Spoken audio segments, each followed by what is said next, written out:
إن الحمد لله نحمده ونستعينه ونستغفره ونؤمن به ونتوكل عليه ونعوذ بالله من شرور أنفسنا ومن سيئات أعمالنا من يهده الله فلا مضل له ومن يضلل فلا هادي له أشهد أن لا إله إلا الله وحده لا شريك له وأشهد أن سيدنا وحبيبنا ومصطفانا محمد صلى الله عليه وسلم عباد الله أوصي نفسي وأنفسكم بتقوى الله.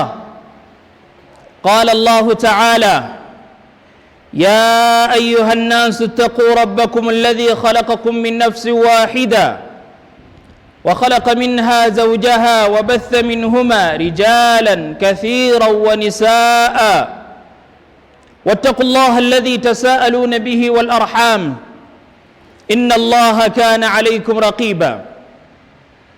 يا أيها الذين آمنوا اتقوا الله وقولوا قولا سديدا يصلح لكم أعمالكم ويغفر لكم ذنوبكم ومن يطع الله ورسوله فقد فاز فوزا عظيما. قال المصطفى صلى الله عليه وسلم: اتق الله حيثما كنت وأتبع السيئة الحسنة تموها وخالق الناس بخلق حسن. وبعد، قال تعالى: وما تقدموا لأنفسكم من خير تجدوه عند الله هو خيرا وأعظم أجرا واستغفروا الله إن الله غفور رحيم.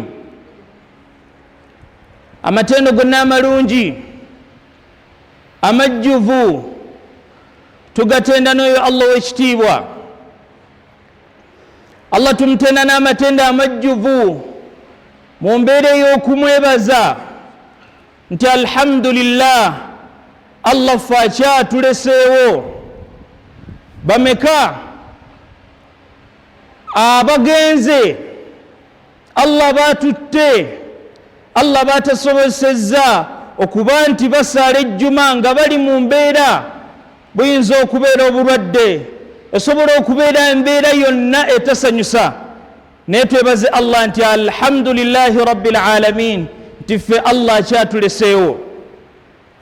Ebyengera biri bibiri ebikulembera ebyengera byonna. Ekyengera ekimu kyekikulembera ebyengera by'oku nsi kuno kwonna. Ekyengera ekyokubiri kyekyengera ekikulembera ebyengera byonna Allah byagenda okusinzirirako okuwa abaddu bagenda okuwa ku lunaku lw'enkomerero. Ekyengera ekisooka kyengera kya bulamu. Obulamu kyengera ekikulembera byonna, kuba ayagala okukulaakulana ayina kubeera mulamu, era omusiraamu naye ayina kubeera mulamu. Yenna ayagala okufuna byonna ebifunwa ku nsi, bw'aba talina bulamu tasobola kubifuna.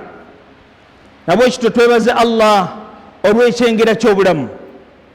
Ekyengera ekyokubiri kyekyengera ky'obusiraamu, ti ku lunaku lw'enkomerero kyekyengera ekigenda okukulembera byonna. Allah gwanayingiza ejjana ayina kubeera musiraamu. Allah gwanalabamu n'eriiso ery'ekisa ayina kubeera musiraamu.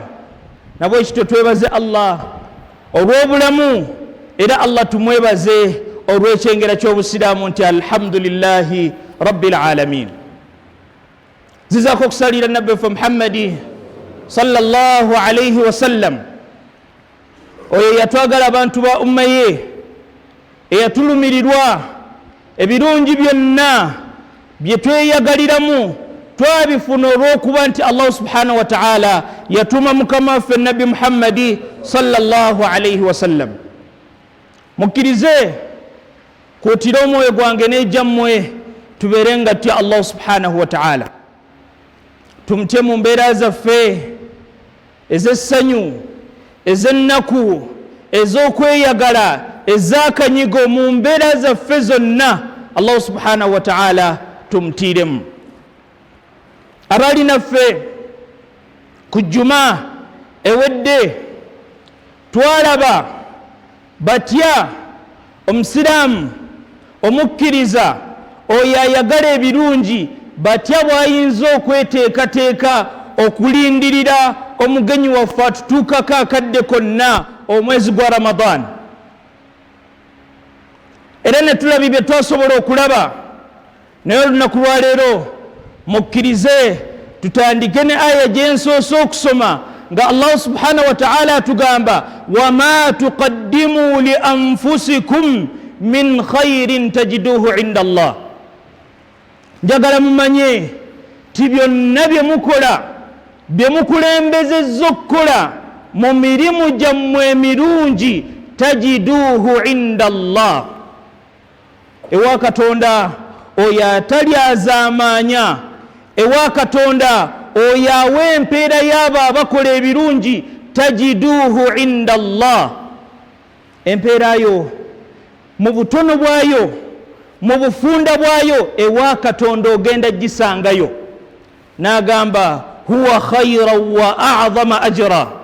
Allah yasinga obulungi, Allah yasinga okusasula empeera ennungi, Allah ateera musenyi ateera musaasizi. Tujjamu ki? Nti ayagala okufaayo okukola emirimu emirungi kola ng'okakasa bukakasa nti gw'okolera ye mulungi, empeera yo tagenda gikweka. Ye mulungi Allah gw'okolera ajja nakubisaamu akuwe waggulu w'ogwo omulimu gwe wakoze. Huwa khayran wa a'zama ajra. Allah ye mulungi ate yasinga okuwa empeera ennungi.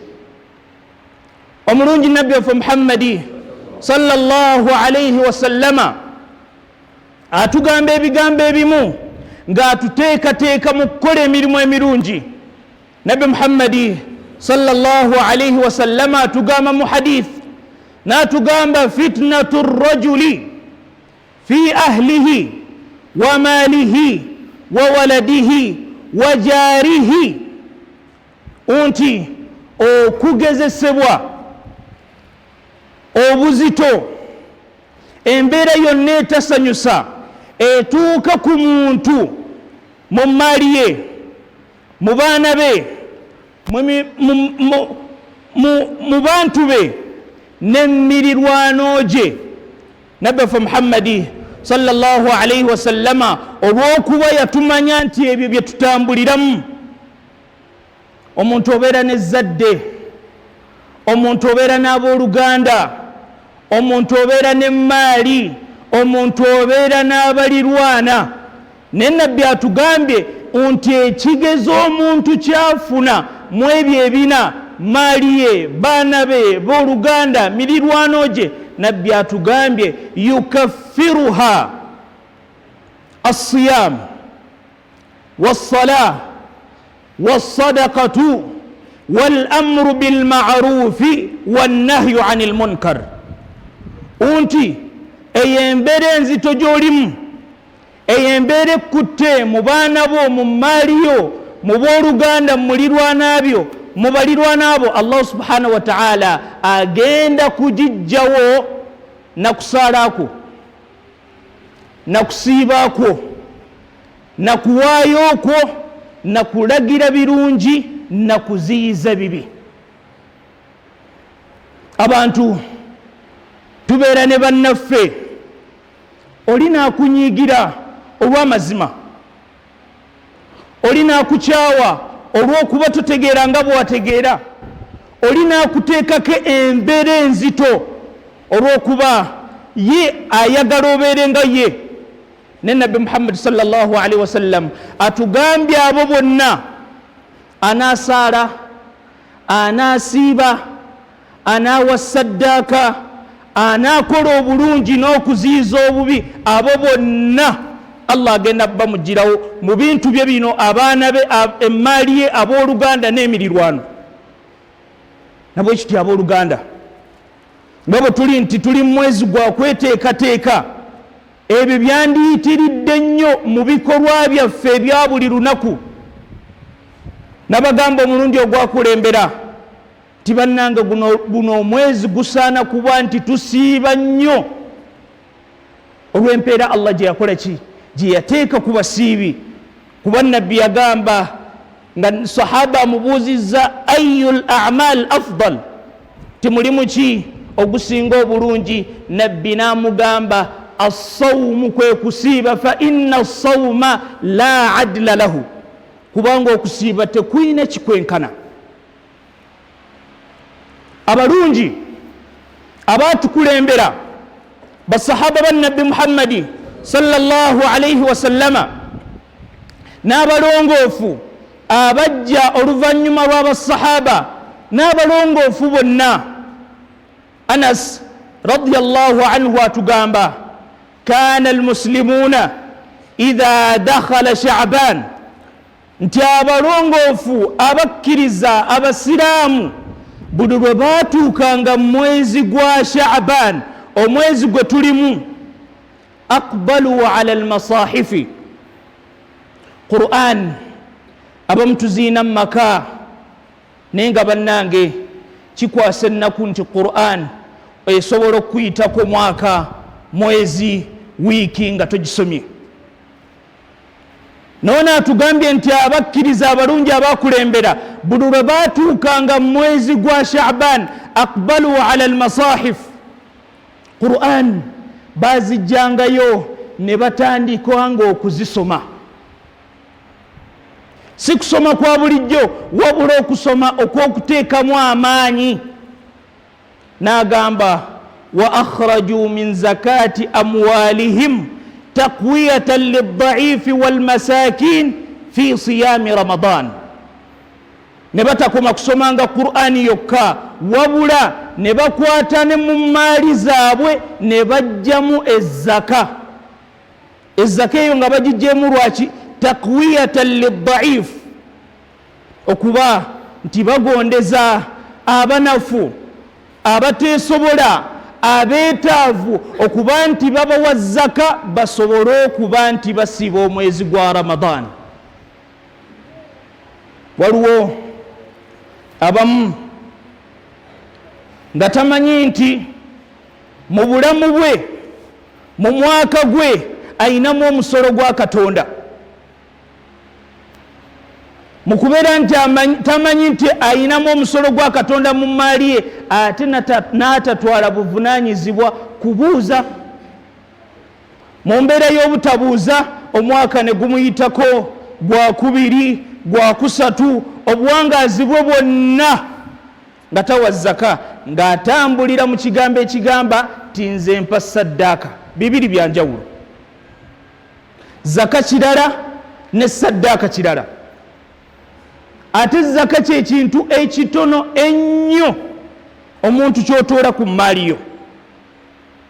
Abatannawa zaka mu mwaka, ng'olaba owezezza omwaka, akaseera kano katuufu kakuweeramu zaka. Lwaki? Taqwiyatan liddaif, ogenda kuyamba ku bateesobola, ogenda kuyamba ku balina obwetaavu, naye Ramadaani egenda okutuuka nga naye bambi musanyufu, tyagenda kusiiba Ramadaani, ayina kyagenda okuliisa abantu be. Ebyo bibiri tulabye nti muntu kola omulimu gwonna. Ekyokubiri, bannange tusome Qur'an ne zaka tugitoole. Nabbi waffe Muhammadi sallallahu alayhi wa sallama, sahaba bali bamuyita Maslama. Sahaba oyo amala okufa, Allah nga amaze omujjulula, baba bagenda okulaba munnaabwe ono amaze okufa, ne basanga ekiso kye, nga naye ku kiso kye eno mu maaso ewakulembera ekiso nga waliyo ekiwandiiko ekiriko. Ekiwandiiko ne bakijjako ne bakizungulula basome ki ekiri ku kiwandiiko kino. ekiwandiiko kino nga kuliko ebigambo bino bisimillahi rrahmani rrahim, nti ku linnya lya Katonda oyo ow'ekisa ekingi, nga kuliko bino ebigambo wammanga sami'tu rasulallahi sallallahu alayhi wasallama yaqul, tinnawulira omubaka wa Katonda ebyengera n'emirembe bibeere ku ye ng'ayogera ebigambo bino. Bigambo ki? N'agamba inna lirabbikum fi baqiyati dahrikum nafahatin, kwaliko ebigambo nti abange njagala mukimanye fi baqiyati dahrikum, ku nnaku zammwe ezisigadde ku mwaka, kuba ennaku ezakulembedde tetukyasobola kuzikoleramu wabula kuzitereeza butereeza mu kusaba Allah atusonyiwe ebitaatereeza mwezi ennaku.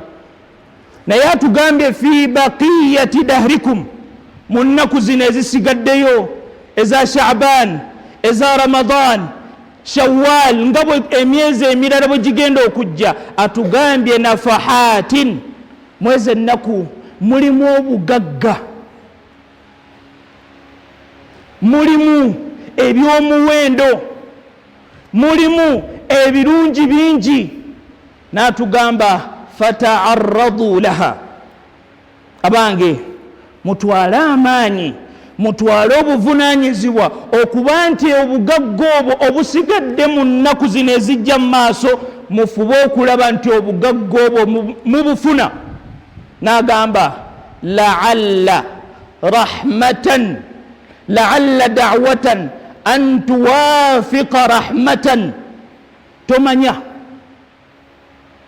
oyinza okuteeba akaseera akatuufu n'okoleramu omulimu nga mulungi, n'osabiramu edduwa nga nnungi, n'oweeramu saddaaka nga nnungi, n'oweeramu zaka nga nnungi, an tuwafiqa rahmatan, omulimu ogwo gwokoze ne guteeba okusaasira kwa Katonda, fayas'ada biha sahibuha, bwakoze omulimu ogwo Allah n'atereeza obulamu bwo bwonna.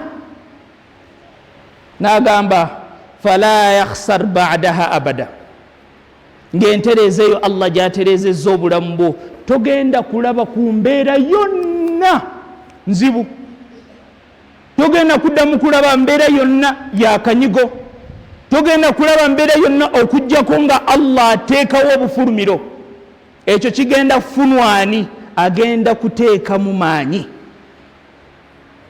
kuba n'ateekamu amaanyi leero, n'ateekamu enkya, n'ateekamu n'oluddako mikisa mitini okuba nti Allah tasobola kuteebesa kaseera katuufu. Mu kufaayo okwo kwofaayo Allah jajja okuteebesa akaseera akatuufu, la yashqa ba'daha abada, ng'akaseera ako togenda kuddamu kulaba ku mbeera yonna nzibu. aqulu qawli hadha wastaghfiru min dhunubikum. inna alhamdulillah nahmaduhu wa nasta'inuhu wa nastaghfiruh. rabbi shrah li sadri wa yassir li amri wahlul 'uqdatan min lisani yafqahu qawli. Abaddu ba Katonda abalungi, omwezi guno tufeeyo okuba nti tukoleramu ebirungi. Ebirungi bino bye tunaakola tujja kugenda okutuuka mu mwezi gwa Ramadan nga tubimanyidde, nga tebitumenya. Kyengenda okusembyayo mu mwezi guno ogwa Sha'ban gwe tulimu, mulimu ekiro kye bayita laylatu nisfi min Sha'ban, mulimu ekiro kye bayita ekiro ky'omumakkati gw'omwezi gwa Sha'ban. Ekiro ekyo hadithi nyingi ezajja naye ne ziraga nti ekiro kino kirina ebintu bibiri. Obuyitirivu bwa hadithi ezajja yadde nga zirimu ebigambo kiraga nti ekiro kino kirungi, kiraga nti ekiro kino Allah agabiramu abantu be. Nabbi waffe Muhammadi sallallahu alayhi wa sallama atugamba mu hadithi ya Tha'laba al-Khushani, omubaka wa Katonda agamba ebigambo bino, idha kana laylatu nisfi min sha'ban bwe kibeera ekiro eky'ekkumi na ttaano mu mwezi gwa sha'ban Allah subhanahu wa ta'ala ittala ila khalqihi Allah aleeta eri abatonde be fayaghfir li jami'i almu'minin ويغفر لجميع خلقه ويغفر لجميع عباده الله ناسونيوا abaddu bonna bakkiriza Allah nasonyiwa abo bonna bamwawula najjamu abantu babiri illa limushrik au mushahin okujjako abantu babiri abo tebalimu abo Allah bajja okusaasira bajja okusonyiwa ekiro kya Sha'ban be baliwa mushrik oyo agatta ku Allah oyo agattiriza ne Mungu alaba ebya Mungu tebimala byokka wa mushahin n'omuntu ayina endwadde ayina ensaalwa ayina obutagaliza nga byonna bimutudde ku mutima abo abantu babiri okusaasira kwa Katonda okwowa ekiro ekyo ekya nisfu min Sha'ban tebagenda kukufuna atayagaliza ayina ensaalwa ayina obusungu ayina embeera yonna etali nnungi eri muganda w'omusiraamu ekisa kya Katonda kyagenda okusaasirirako abaddu bonna manya bumanya nti gw'okiri wala Allah baba wadde n'oba olwana tosobola mujja ku kyaba muwadde ku Allah yamuwadde yagaliza bwagaliza ofune musabire Allah muteremu omukisa nawe ofune omukisa nabwe kityo bannange tulongoose emitima gyaffe nga tetunnatuuka ku ekyo kiro ekiro ekyo kiyinza okubeerawo mande eri ejja kirungi abasobola okusaala ekiro musaale kirungi abasobola okusiiba musiibe kirungi abasobola okusomera mu Qur'ani musome Imam Shafi'i radiyallahu anhu atugamba balagana amawulire gatutuukako okuva kubakulembera anna khamsa layalin nti ebiro bitaano yustajabu fiha Allah ayanukuliramu edduwa z'abantu ekiro ekikeesa olunaku lw'ejuma ekiro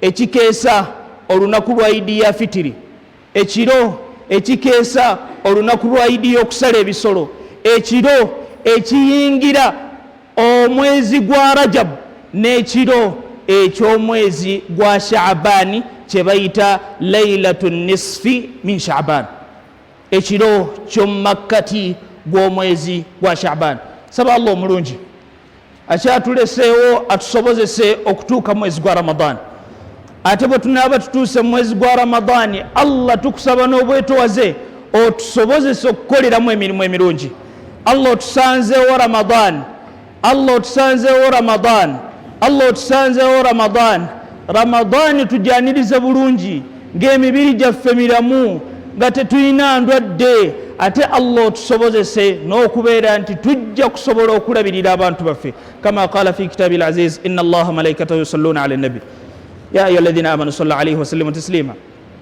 Allahumma salli ala sayidina Muhammad wa ala ali sayidina Muhammad kama sallaita ala sayidina Ibrahim wa ala ali sayidina Ibrahim innaka hamidun majid وارض اللهم عن أصحاب رسول الله صلى الله عليه وسلم أبو بكر وعمر وعثمان وعلي وبقية الصحابة اللهم أرنا الحق وارزقنا اتباعه وأرنا الباطل وارزقنا اجتنابه اللهم اهدنا واهد بنا واجعلنا سببا لمن اهتدى اللهم اهدنا واهد بنا واجعلنا سببا لمن اهتدى ربنا اتنا في الدنيا حسنة وفي الآخرة حسنة وقنا عذاب النار وصل اللهم على سيدنا محمد النبي الأمي وعلى آله وصحبه وسلم وأقم الصلاة استووا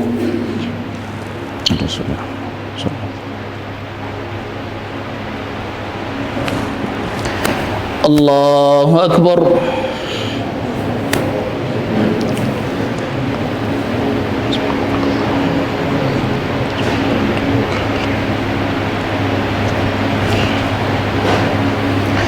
بسم الله الرحمن الرحيم الحمد لله رب العالمين الرحمن الرحيم مالك يوم الدين إياك نعبد وإياك نستعين اهدنا الصراط المستقيم صراط الذين أنعمت عليهم غير المغضوب عليهم ولا الضالين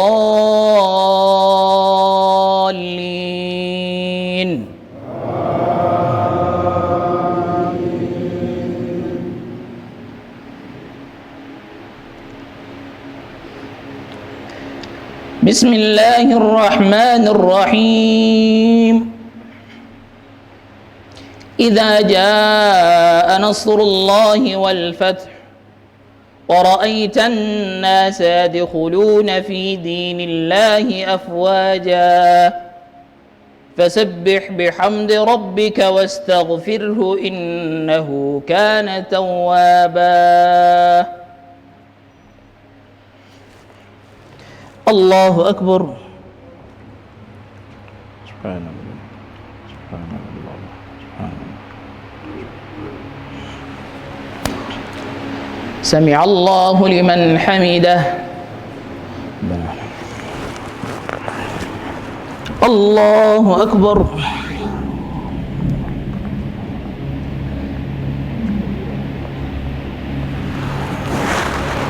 الله أكبر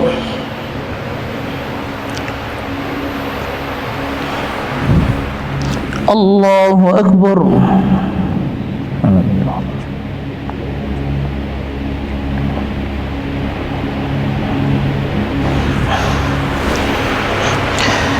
الله أكبر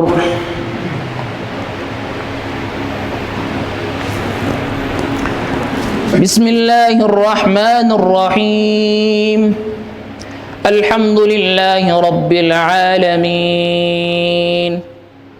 الرحمن الرحيم مالك يوم الدين إياك نعبد وإياك نستعين اهدنا الصراط المستقيم صراط الذين أنعمت عليهم غير المغضوب عليهم ولا الضالين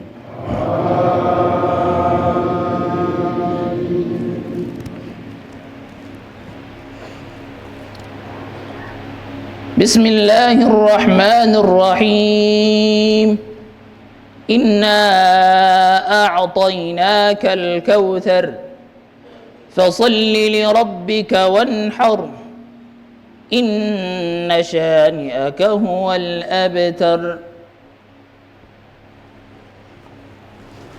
الله أكبر سبحان الله العظيم سبحان الله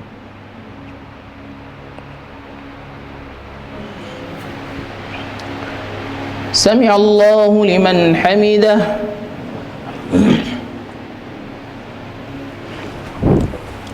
الله أكبر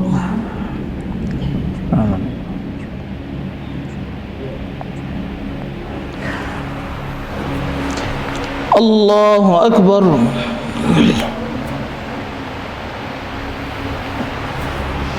الله أكبر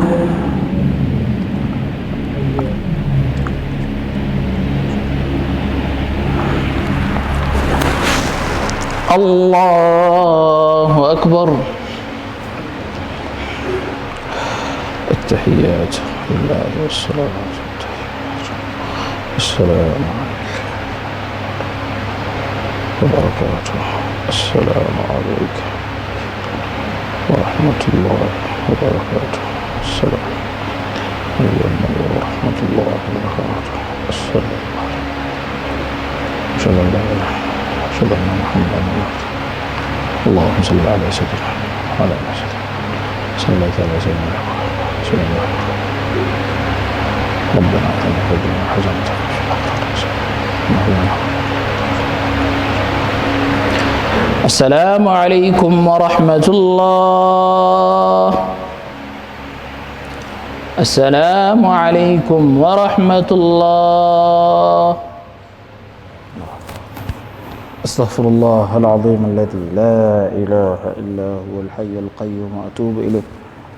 نستغفر الله العظيم الذي لا إله إلا هو الحي القيوم